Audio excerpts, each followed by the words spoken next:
하나님 말씀 사무엘상 14장 31절에서 37절까지의 말씀입니다. 사무엘상 14장 31절에서 37절입니다.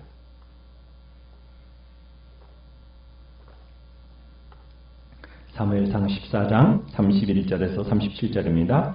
31절 제가 먼저 읽습니다. 그날의 백성이 믹마스에서부터 아얄론에 이르기까지 블레셋 사람들을 쳤으므로 그들이 심히 피곤한지라.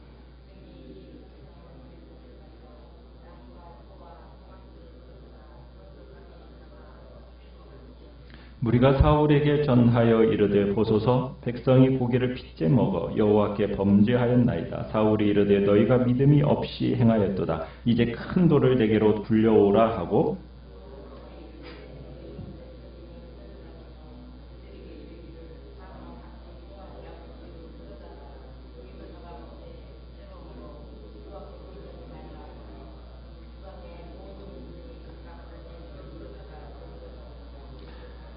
사울이 여호와를 위하여 제단을 쌓았으니 이는 그가 여호와를 위하여 처음 쌓은 제단이었더라.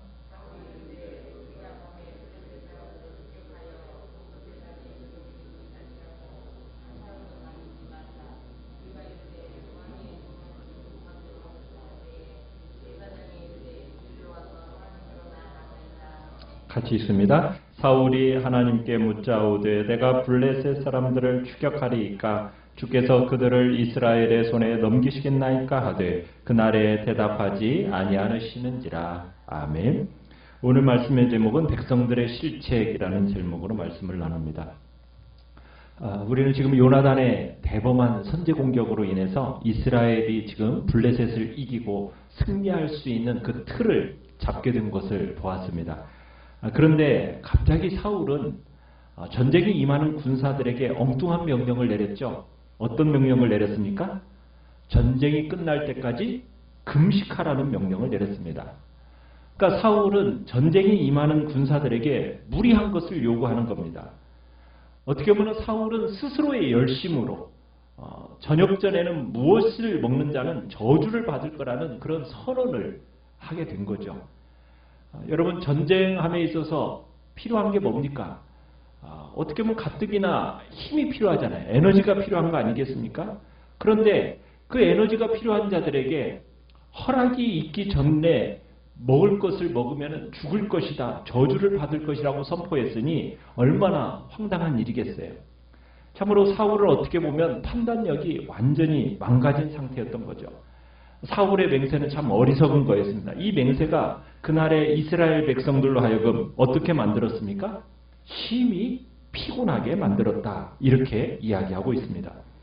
그러니까 지금 이스라엘은 그날 아무것도 먹지 않은 채 31절에 보면 믹마스에서부터 아얄론에 이르기까지 블레셋 사람들을 쫓아가면서 이렇게 진멸했다라고 이야기하고 있습니다. 아얄론이라는 곳은 블레셋의 원래 변경 근처에 있는 도시예요. 그리고 믹마스로부터 아얄론까지는 약 30km나 떨어진 먼 거리입니다. 자, 그런데 지금 이날 이스라엘 백성들이 블레셋을 중앙 산악 지역에서부터 블레셋의 영토까지 다시 쫓아냈다라는 것은 참고로 이 먼 거리, 30km나 되는 이 먼 거리를 음식도 먹지 않은 채 추격을 했다라는 거예요. 그러니 심신이 어땠겠습니까? 극도로 피곤해졌을 것은 어떻게 보면 보나마나 뻔한 일이었던 거죠. 백성들은 사울의 맹세를 인하여서 저주를 두려워하면서 이 맹세에 순종하다 보니까 백성들이 피곤해 지치게 된 겁니다. 싸우는 병사들, 정말 황당하고 무모한 명령 때문에 기진맥진하게 된 거죠. 자, 그런 먹지 못하고 이렇게 전쟁을 수행한 병사들이 결국에는 어떤 실책을 저지르게 됩니까? 32절에 가보니까 전쟁을 치른 군사들이 얼마나 배가 고팠던지 노획물 가운데 짐승들을 취해서 어떻게 했다고 그래요? 땅에서 잡아 핏째 먹는 일이 벌어졌습니다. 핏째 먹는 일. 그러니까 백성들이 배고픔을 견디다 못해가지고 음식을 먹어서는 안 되는 이 맹세 시간이 지나기가 무섭게 전리품을 취해가지고 그 노획한 짐승을 핏째 먹었다라는 거예요. 하루 종일 금식했던 이 군인들, 순식간에 이런 일을 하는 것은 어떻게 보면은 사울이 금식하라고 명령했던 이 날이 지났기 때문이고, 본래 이 짐승을 잡으면 어떻게 하냐면 솟은 바위에다가 그 짐승을 이렇게 올려놓는 겁니다. 그러면은 피가 어떻게 되겠어요? 빠지게 되겠죠. 그렇게 한 후에 먹어야 돼요. 그런데 땅에서 잡아서 피가 빠지지 않은 상태 가운데 고기를 먹은 겁니다. 여러분, 이 백성이 고기를 피째 먹었다는 것은 여호와께 범죄한 거예요.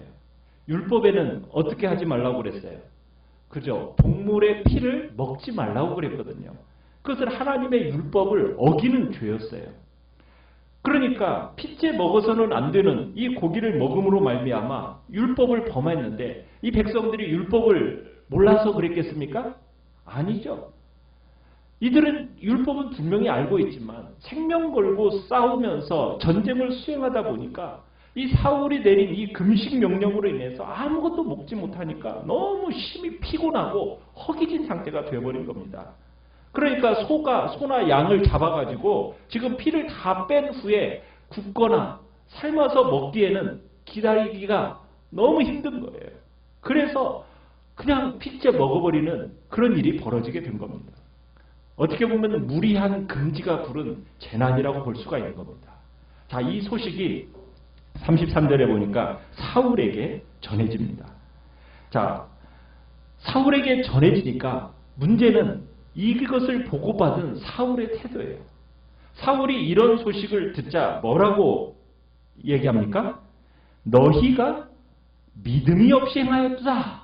이런 표현을 쓰고 있습니다. 믿음이 없이 행하였다. 이 말은 단순히 믿음이 없다 이 말이 아닙니다. 이 속에는 무슨 뜻이 있냐면 속이고 배반하다라는 어떤 강한 뜻을 가지고 있는 겁니다.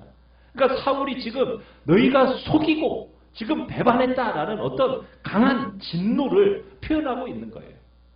이렇게 진노하는 것에는 일면 일리가 있죠. 백성들이 분명 잘못을 범했죠. 그러나 여러분, 백성들이 이런 잘못을 범하고 율법을 어기면서까지 피째 먹은 것은 지금 원인은 누구에게 있는 겁니까? 사울의 독선적인 금식 명령에 있었던 거예요. 그러니까 사울은 백성들에게 지금 하나님을 너희가 배반했다라고 하면서 진노하기에 앞서서 사울이 먼저 뭘 생각했어야 되냐면 자기의 잘못을 깨닫고 회개하는 일이 먼저 있어야 됐다는 거예요. 사울이 먼저 자신이 믿음으로 행하지 않고 자기의 영광과 자기의 고집을 위해서 무리한 맹세를 강요해서 상황을 이 지경까지 몰고 갔기 때문이라는 이 생각이 사울에게 있어야 됐다는 거예요.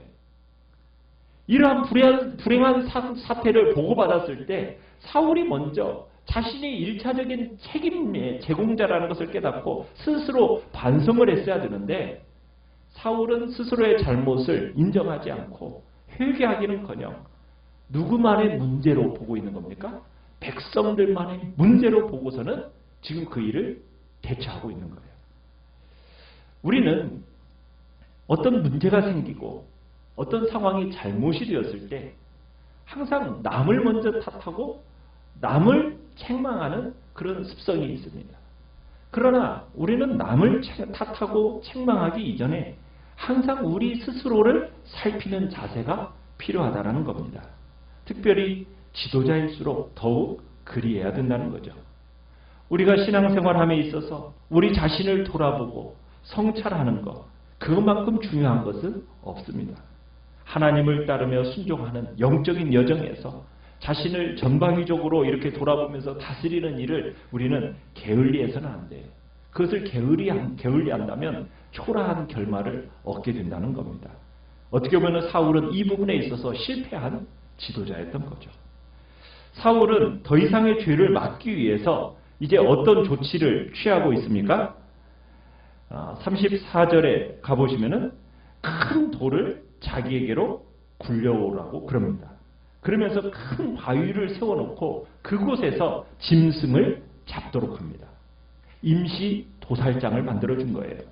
돌 위에서 짐승을 잡으면은 이제 피가 땅으로 흐르게 해서 피째 먹지 않도록 하기 위한 조치이고, 또한 사울은 진중의 백성들에게 이제 각기 각각의 소와 양을 이 돌 위에서 잡아먹도록 하면서 그리고 핏대로 먹어 여호와께 범죄하는 일을 그쳐라. 지금 이렇게 명하고 있어요.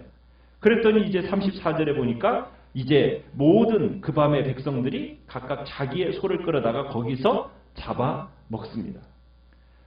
그러면서 임기응변적으로 뭘 만들었다고 얘기하고 있습니까? 여호와를 위한 제단을 만들어줬다. 그래서 여호와 앞에 제사를 드린 후에 피를 흘린 후에 먹도록 변통해 준 거다. 이런 표현을 쓰고 있어요.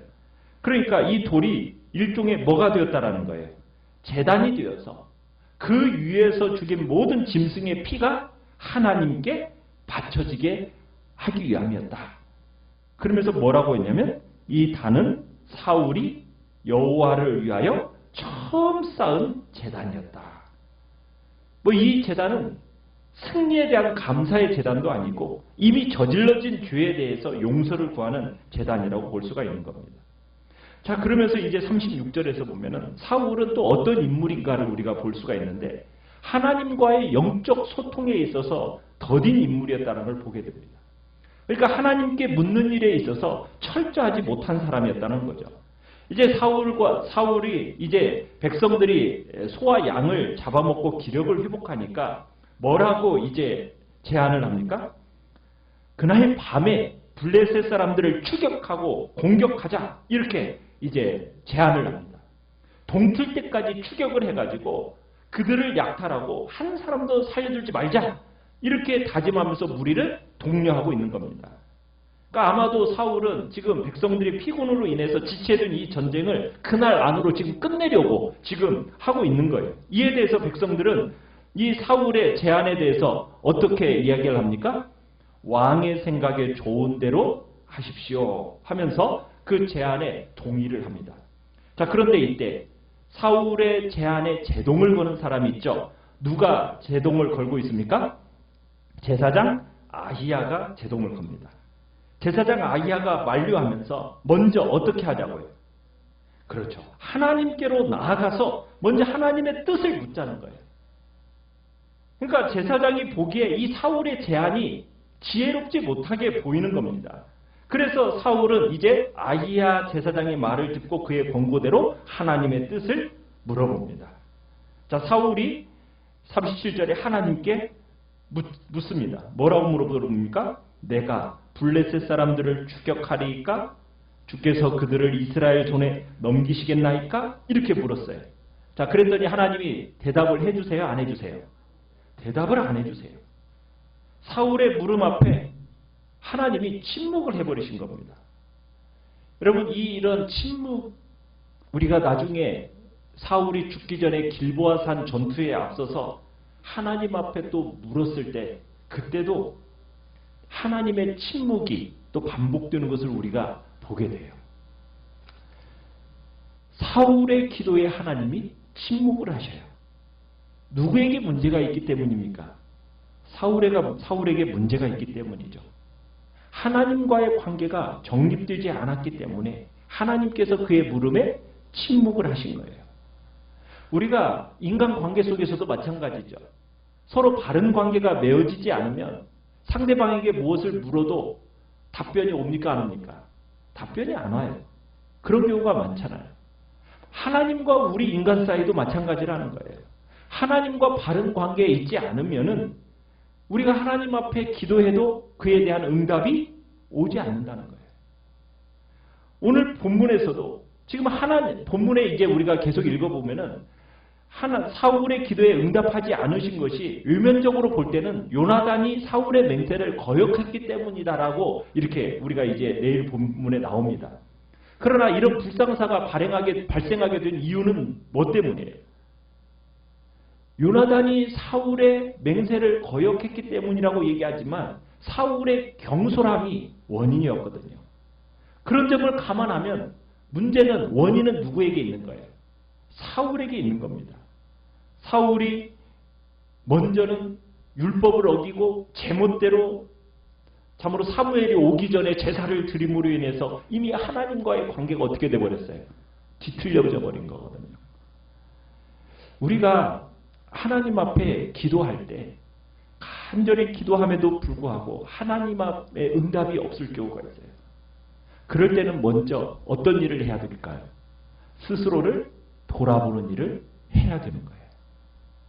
물론 하나님의 침묵이 무조건 우리의 잘못이고 우리의 죄다 이것을 의미한다는 얘기는 아닙니다. 하나님께서는 때로 우리의 인내를 위해서 우리를 연단시키기 위해서 응답을 지체하시는 경우들이 있지요. 그러나 우리는 하나님께서 응답을 지체하시면서 침묵하실 경우에는 우리는 다시 한번 겸손하게 우리를 스스로 돌아보는 일을 해야 된다는 얘기입니다. 왜냐하면 처음부터 기도의 자세가 갖추어지지 않았을 때 하나님은 침묵과 무응답으로 우리의 잘못을 지적해 주시는 경우가 적지 않기 때문입니다. 그래서 우리는 하나님 앞에 기도할 때 먼저 우리의 삶과 우리의 행위에 대해서 어떤 잘못은 없는지, 혹은 우리가 두 마음을 품는 것은 없는지, 정욕으로 쓰려고 잘못 구하는 것은 없는지, 우리가 솔직한 자세로 우리를 살펴볼 필요가 있다는 거죠. 항상 하나님의 뜻과 우리의 뜻을 살펴보면서 내가 하나님의 뜻에 합당한 기도를 주님 앞에 드리고 있는지, 또 내 현재의 삶이 하나님이 기뻐하시는 모습인지, 이것을 두렵고 떨리는 마음으로 항상 살핌으로 인해서 우리는 늘 하나님의 선하고 하나님의 그 아름답고 하나님의 그 놀라운 응답을 우리의 삶 가운데 받아 누리는 복된 자리이기를 간절히 바랍니다.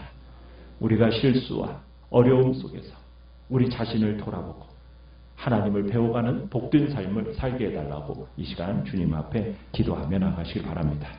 오늘 말씀을 생각하면서 기도하시고요. 연약하면서 기도하시고요.